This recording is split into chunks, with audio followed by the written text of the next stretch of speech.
présente, moi, c'est Barbara, et ici... C'est le chat. Alors, je vais un peu vous expliquer le pourquoi du comment de cette vidéo. J'ai perdu un pari. Mais pourquoi j'ai fait ça? Je suis vraiment trop con. Alors, avant toute chose, je vais vous donner le contexte. Comment dire? Les affiches, là, derrière, c'est pas moi. Disons que ce genre de film... J'ai dû en voir 4 en tout. Moi, si j'avais eu mon mot à dire, j'aurais mis des affiches de films français.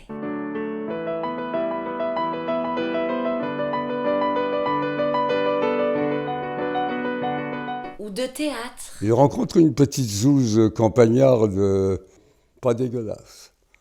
Elle se fait chier. Et elle se fait raccommoder la crinoline par des bad boys dans des calèches.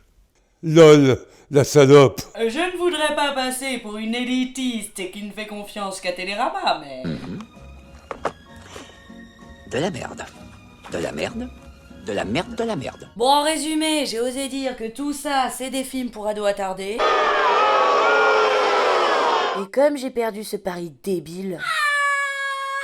Mon gage est de me farcir, un par un, tous les films de la collection Marvel. 23 films? Et prouver que je ne triche pas en me filmant et en donnant mon avis honnête. C'est nul! Apparemment, je sais pas ce que je rate. Et c'est plus profond qu'il n'y paraît. Bon, bah c'est ce qu'on va voir. Alors, on commence avec Iron Man. Iron Man. L'homme de fer. Où repasse homme? Alors, sur l'affiche, on voit une espèce de robot géant qui est en train d'éclater des buildings. Je suppose que c'est le méchant. Quoique, on dirait un peu le géant de fer.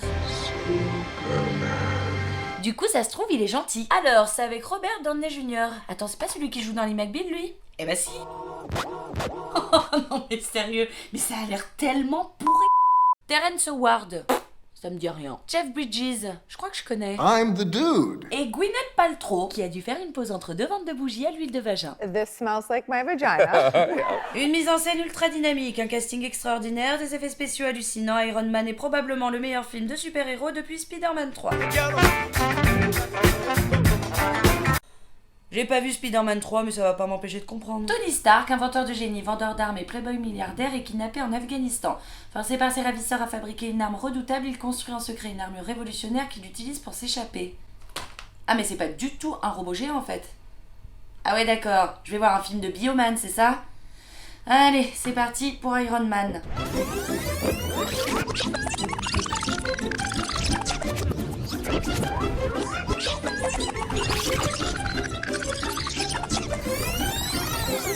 Bon, c'était un peu moins nul que ce qu'on pensait. Je me suis même surprise à rire de temps en temps. Le héros était pas trop mal écrit. Et la nana n'a pas juste un rôle de grosse greluche décérébrée. Si, en vrai c'est cool pour une fois. Mais de là à dire que c'est du grand cinéma... Le début partait bien pourtant. Enfin, à partir du moment où il va sauver les villageois dans la pampa et qu'il fait la course avec les avions de chasse, il se passe plus rien. On sait pas ce que veut le méchant. C'est juste un gros débile qui veut casser des voitures sur l'autoroute avec son gros robot. Je veux dire, c'est quoi son projet s'il gagne? Bref, c'est dommage, ça aurait pu être mieux. Donc Iron Man, un film de Power Rangers assez sympa, mais avec une fin bâclée. Plus que 22.